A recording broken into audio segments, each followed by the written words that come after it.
Hello, എൻ്റെ 313 സബ്സ്ക്രൈബേഴ്സിനും ഒരു hi. നമ്മുടെ ഈ ഫാമിലിയിലേക്ക് വീണ്ടും കുറച്ച് പേരും കൂടെ ജോയിൻ ആയിട്ട് ഉള്ളത് ശ്രദ്ധയപ്പെട്ടു. Thank you for subscribing and supporting my channel. അപ്പോൾ ഇന്നലെ നമ്മൾ ഒരു പണി കിട്ടിയിട്ട് ആണ് നമ്മൾ വണ്ടി നിർത്തിയിട്ടുണ്ടായിരുന്നത്. ഇപ്പോൾ രാവിലെ ഞാൻ പോയി ലോഡ് ഇറക്കി, അവിടെ നിന്നെല്ലാം ക്ലിയറായി. നമ്മുടെ ഭാഗ്യം കൊണ്ട് പ്രോഡക്റ്റ് ഡാമേജ് ഒന്നും ഇല്ലായിരുന്നു. ബട്ട് എന്താ പറയുക, ഞാൻ പറഞ്ഞില്ല, പാലറ്റ് മറിഞ്ഞ് വീണതിൻ്റെ ഭാഗമായിട്ടുള്ള കുറച്ച് ഇതൊക്കെ ഉണ്ടായിരുന്നു. എനിവേസ് എന്തായാലും നമ്മൾ ആ ലോഡ് ഇറക്കിയിട്ടുണ്ട്. കൊക്കോകോള ഇറക്കി കഴിഞ്ഞിട്ട് ഇപ്പോൾ നമ്മൾ അടുത്ത ലോഡ് എടുക്കാൻ പോയിക്കൊണ്ടിരിക്കുകയാണ്. ഫ്രാൻസിൽ തന്നെ ഒരു 150 കിലോമീറ്റർ പോകാനുണ്ട് എനിക്ക് ഇവിടെ നിന്ന്. പാരീസിനകത്തുകൂടിയാണ് പോകുന്നത്. പാരീസ് എന്ന് പറഞ്ഞാൽ എപ്പോഴും ബ്ലോക്കാണ്. പാരീസ് ഞാൻ ബ്ലോക്ക് ഇല്ലാതെ കണ്ടിട്ടല്ലേ, പാരീസിൽ ബ്ലോക്ക് ഇല്ലാതെ പോയിട്ടുള്ളൊരു സമയം ഉണ്ടായിരുന്നു. നട്ടപ്പാതിരയും വെളുപ്പാങ്കാലമാണ്.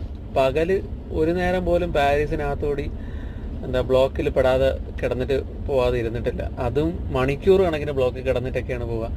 ടാക്കോ കാർഡിൽ നമുക്കിവിടെ ഡ്രൈവിംഗ് ടൈം ഉണ്ടല്ലോ. സോ ടാക്കോയിൽ ഒരു മിനിമം 4 മണിക്കൂറെങ്കിലും മിനിമം ഇല്ലാതെ പാരീസിൽ പോയി തല വെച്ച് കഴിഞ്ഞാൽ പെട്ടു എന്നുള്ളൊരവസ്ഥയാണ്.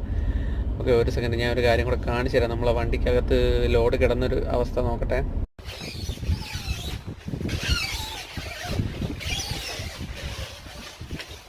അപ്പോൾ ഇതാണ് അവസ്ഥ. ലോഡെല്ലാം ഇറക്കി കഴിഞ്ഞിട്ട് ബാക്കിയുള്ള ആ ഫ്രണ്ടിലെ 2 പാലറ്റ്, ഒരു പാലറ്റ് അവർ ഓൾറെഡി പൊളിച്ച് പാക്ക് ചെയ്തിട്ടുണ്ട്. അടുത്ത പാലറ്റ് ഇതോ റീപാക്ക് ചെയ്തുകൊണ്ടിരിക്കുകയാണ്. ഓക്കെ, അപ്പോൾ ഇതാണ് അവസ്ഥ. ഫുള്ള് അങ്ങറ്റം വരെയും ബ്ലോക്കാണ്.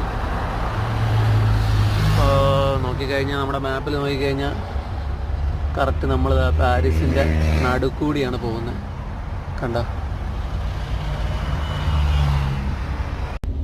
ഫുള്ള് ബ്ലോക്കാണ്. എപ്പോൾ ഇവിടെ നിന്ന് ഇനി എസ്കേപ്പ് ആവുമെന്ന് അറിഞ്ഞുകൂടാ. എനിക്ക് എന്തായാലും ഒരു 3-3.5 മണിക്കൂർ ബാക്കിയുണ്ട് ടാക്കോയിൽ. അതുകൊണ്ട് പ്രശ്നമില്ല. ടാക്കോ എന്താണെന്ന് അറിയാത്തവർക്ക് വേണ്ടി ജസ്റ്റ് പറയാം. നിങ്ങൾ ചിലപ്പോൾ വേറെ കേട്ടിട്ടുണ്ടാവും. നമുക്കിവിടെ യൂറോപ്പിൽ ട്രക്കൊക്കെ ഡ്രൈവ് ചെയ്യാൻ വേണ്ടിയിട്ട് കുറേ നിയമങ്ങളുണ്ടെന്ന് പറഞ്ഞില്ല. ആ നിയമങ്ങൾ ഫോളോ ചെയ്യുന്നതും അല്ലെങ്കിൽ ട്രാക്ക് ചെയ്യുന്നതും ഒരു കാർഡ് യൂസ് ചെയ്തിട്ടാണ്. അപ്പം ഈ കാർഡിൻ്റെ പ്രത്യേകത എന്ന് പറഞ്ഞാൽ ഇതൊരു ATM കാർഡ് പോലെ ചിപ്പുള്ളൊരു കാർഡാണ്. അതിൽ എല്ലാം നമ്മുടെ വണ്ടിയിലെ സകല കാര്യങ്ങളും റെക്കോർഡ്, അതായത് വണ്ടി സ്റ്റാർട്ടിങ്, സ്റ്റോപ്പിങ്, ഓടിയ സ്പീഡ്, ഇങ്ങനെയുള്ള കാര്യങ്ങളെല്ലാം റെക്കോർഡാണ്. സോ പോലീസ് വരുമ്പോഴത്തേക്കും ചെക്ക് ചെയ്യുന്നത്, അവർ നമ്മളെ വണ്ടി ചെക്ക് ചെയ്യുന്നതെന്ന് പറഞ്ഞാൽ ഈ ടാക്കോ കാർഡിൻ്റെ ഡീറ്റെയിൽസ് എടുത്താണ് ചെക്ക് ചെയ്യുക. അപ്പോൾ ഈ കാർഡ്, ഇവിടെ ഒരു മെഷീൻ ഉണ്ട്, അതും കൂടെ കാണിക്കാം, ഒരു മിനിറ്റ്. ഇതാണ് ടാക്കോ മെഷീൻ. ഇപ്പോൾ ഇതിൽ ഇതാണ്ട് 3.5 മണിക്കൂർ എനിക്ക് ബാക്കി കാണിക്കുന്നുണ്ട്. ഓക്കെ, ഇതിനകത്ത് ഇപ്പോൾ എൻ്റെ ടാക്കോ കാർഡ് കിടപ്പുണ്ട്. ടാക്കോ കാർഡ് ഞാൻ ഒരു ദിവസം പറ്റിയാൽ കാണിച്ചു തരുന്നുണ്ട്. അപ്പോൾ നമുക്ക് കണ്ടിന്യൂസ് ആയിട്ട് 4.5 മണിക്കൂറാണ് ഡ്രൈവ് ചെയ്യാൻ പറ്റുക. 4.5 മണിക്കൂർ ഡ്രൈവ് ചെയ്ത് കഴിഞ്ഞാൽ 45 മിനിറ്റ് ബ്രേക്ക് എടുക്കണമെന്നാണ് നിയമം. പിന്നെ അതിന് വേറെയും കുറച്ച് കാര്യങ്ങളുണ്ട്, ഞാനത് പിന്നീട് പറയുന്നുണ്ട്. ഇപ്പോൾ ഷോർട്ട് വീഡിയോ ആയതുകൊണ്ടാണ് പെട്ടെന്ന് ചെയ്യുന്നത്.